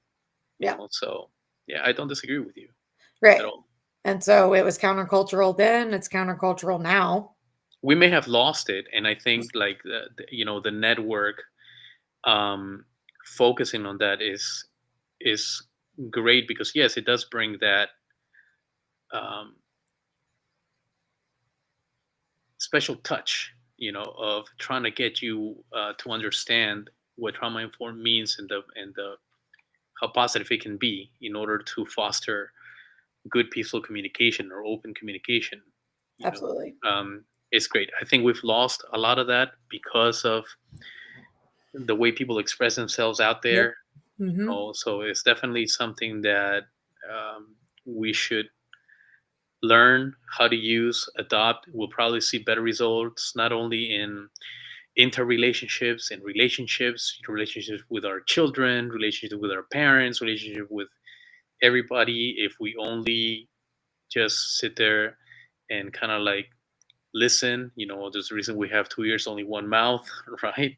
We're supposed to listen more than talk, right? Right. And I think so we bring it all the way back it down bring it back to the beginning, or you're saying, right, like when we're leading with trauma informed principles, it's what's the intention of the conversation Yeah.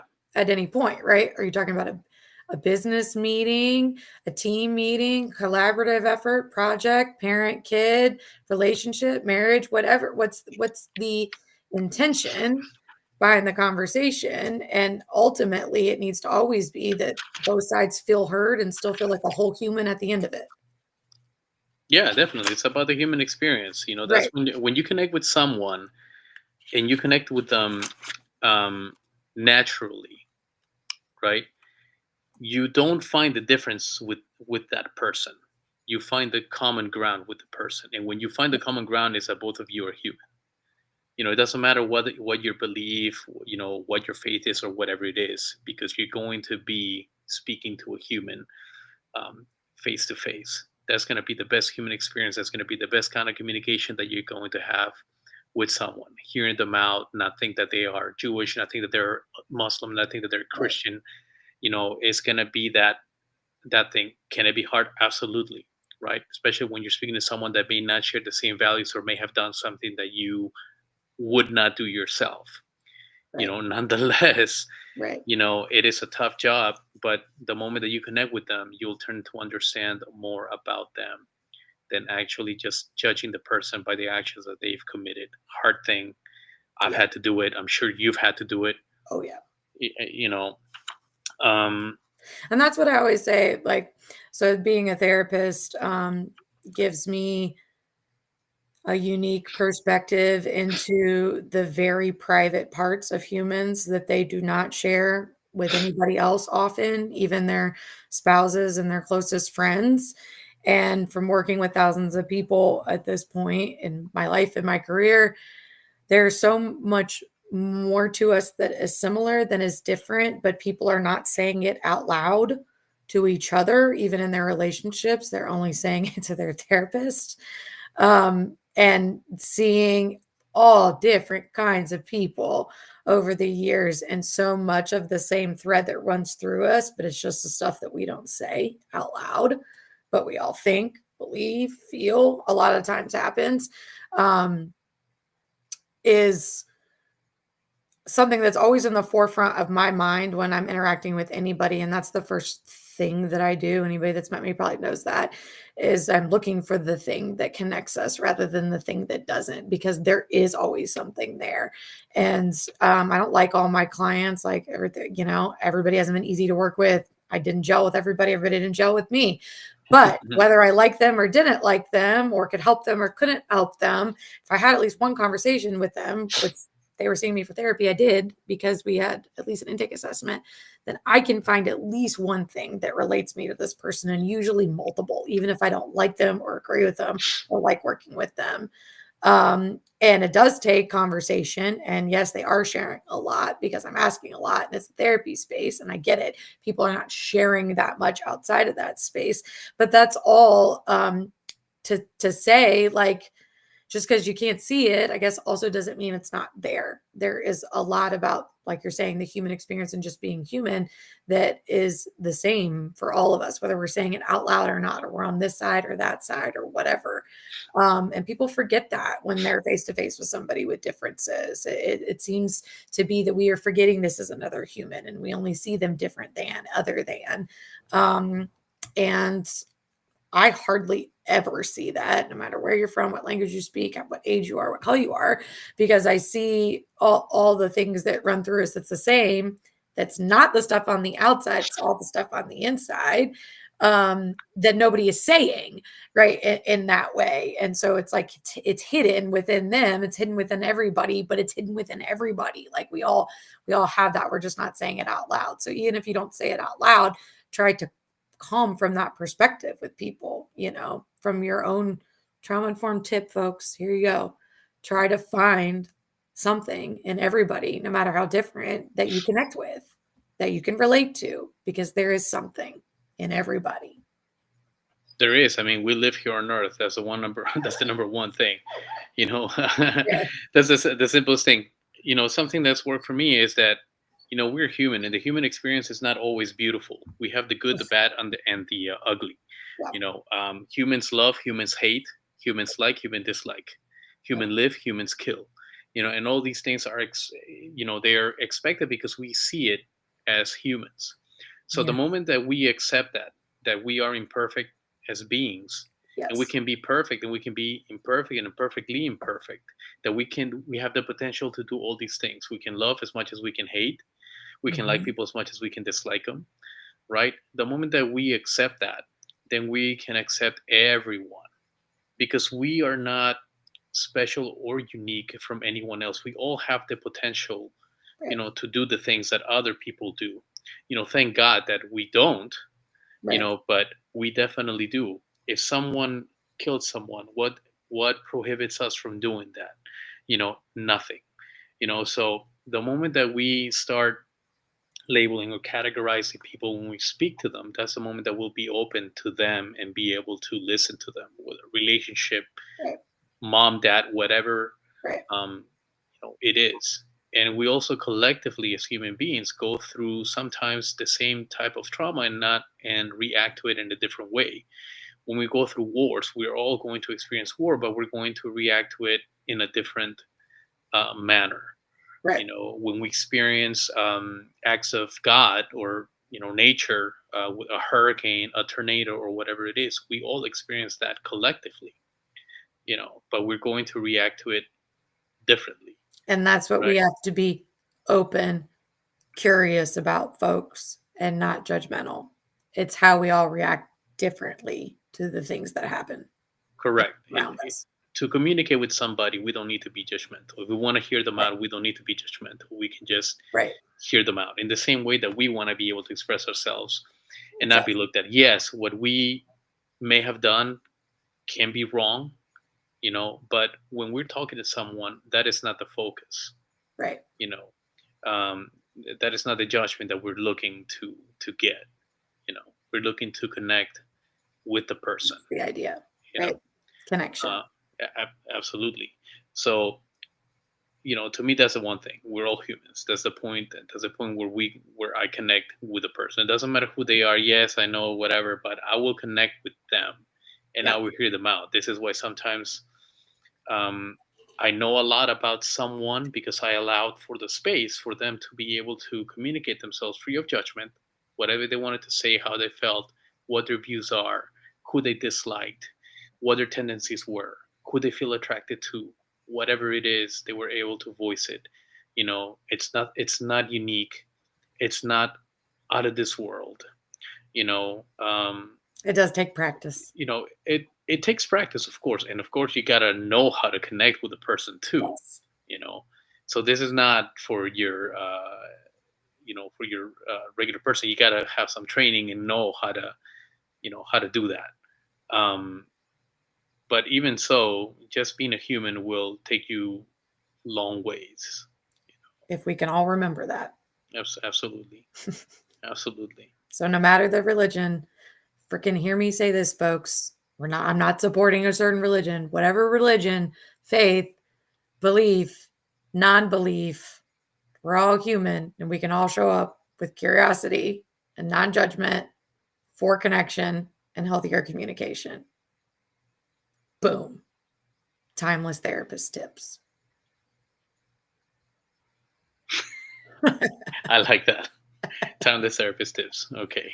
I forgot that's your That's, title there. that's right. Yeah. And listen, from your friendly neighborhood neuroscientist here, just be human. You don't have to be like me and try to analyze behavior. Just connect with the Right. person. Connect with the person if communication is what you're looking for, Right. at all levels, at all Right. hierarchies. Yes. Okay. It's Let facts me do here. my let me do my thing, which is examining behavior for research purposes or for education or for coming up with different whatever methodologies, therapies, whatever it is. But as a person, you know, I'm not a neuroscientist. I can connect with you, Right. you know, uh, perfectly fine. You know. So again, another great conversation, Sarah. Great. Yeah. You know, Thanks for thank you inviting for me on.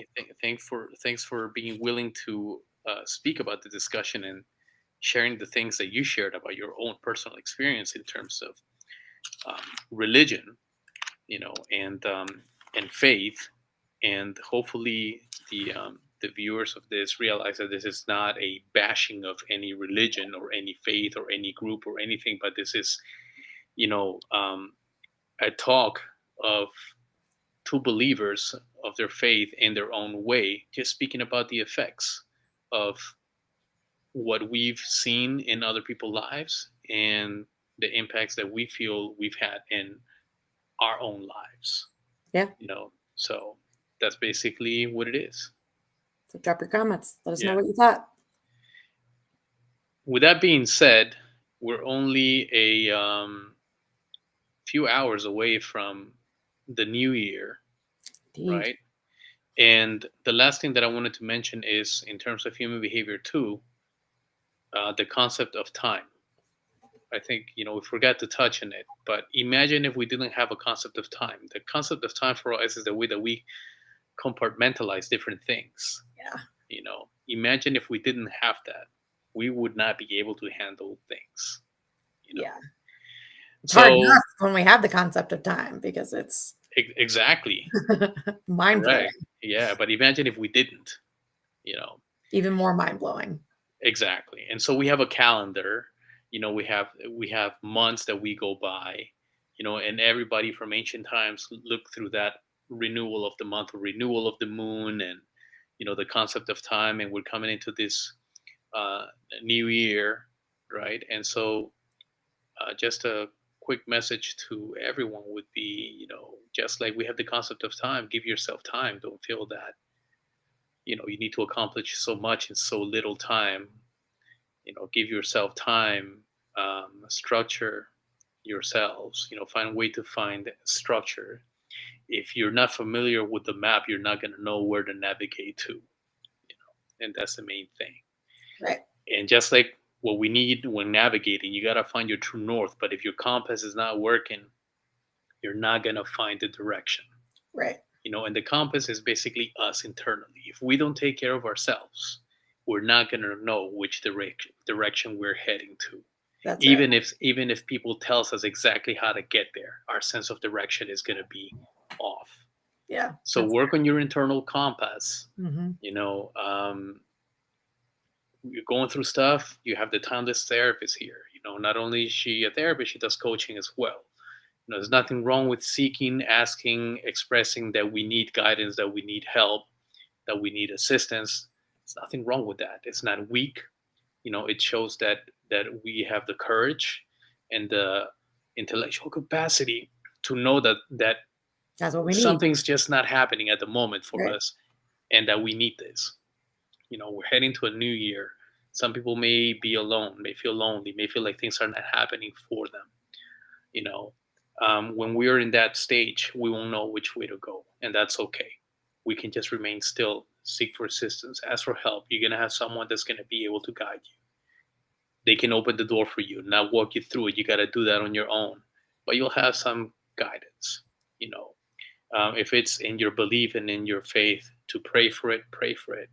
But have someone that's going to guide you through it. You don't have to go through this alone. If you're experiencing trauma, you've experienced trauma, or you're currently going through, you're in a traumatic situation that you feel that, or a stressful situation that you feel you cannot get out of, seek help, seek for assistance, reach out hands. Someone's going to be there to actually hold you, walk you through. You don't have to do this alone.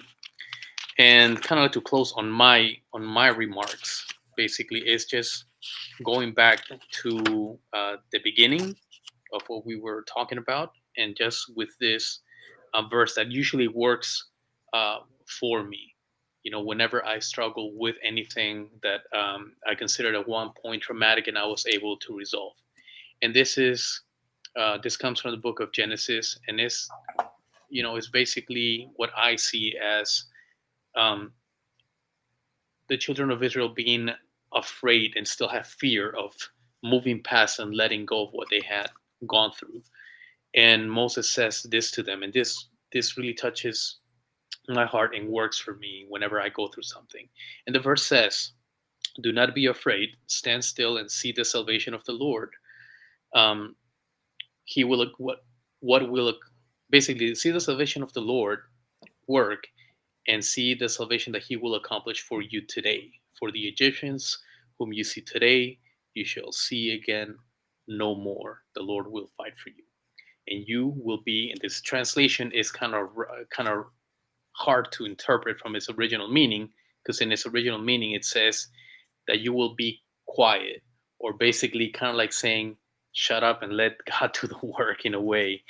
But basically, if we feel that we're not able to get past a particular bad experience, that is basically our Egypt. And those are the Egyptians that we are seeing in our mind. And we should not fear, not be afraid, because we may be seeing that today, but we will have someone that's going to guide us and that's going to fight for us. And the ones that we see today, we won't see again tomorrow, because we will be able to overcome. So that's my message. We will be able to overcome. In my experience, is putting my faith and trust in God, you know, and this is the verse basically that helps me to go through that. So I will thank everyone that joined and witnessed this talk that you and I had. Thank you, everybody.